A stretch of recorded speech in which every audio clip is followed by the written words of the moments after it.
Once, during the time when the Buddha traveled across different lands, he arrived at a bustling village. The villagers, eager to hear his teachings, gathered around him, seeking guidance on the path to liberation and freedom from suffering. Among the crowd was a young woman named Kavya. She was known for her extreme dedication to her work as a weaver. Day and night, she would tirelessly weave intricate patterns, often neglecting her health and well-being. Kavya believed that the only way to succeed was through unrelenting effort and sacrifice. Curious about the concept of the middle path, Kavya approached the Buddha and asked, "Honored One, I have heard about the middle path, but I find it difficult to comprehend. Can you explain it to me with a practical example?"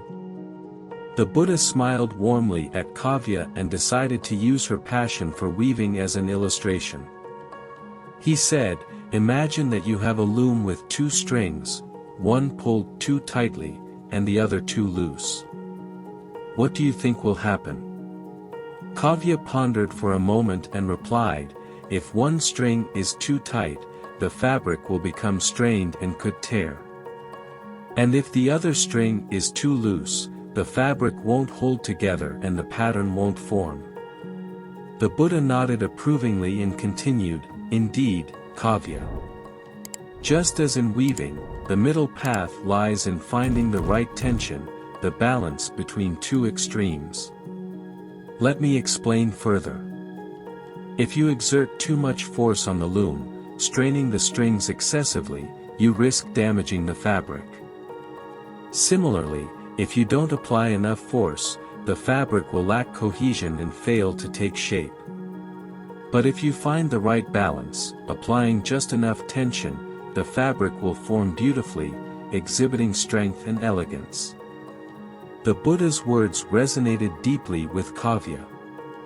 She realized that her single-minded pursuit of weaving had caused her physical and mental strain, leaving her exhausted and disconnected from other aspects of her life. She understood that she needed to find a balance, a middle path, in her approach to her craft. Inspired by the Buddha's teaching, Kavya began to weave with mindfulness. She dedicated herself to her work, but also recognized the importance of taking breaks to rest, nurture her health, and connect with her loved ones. She found joy and fulfillment in the weaving process, embracing the balance between effort and self-care. As the months passed, Kavya's weaving transformed.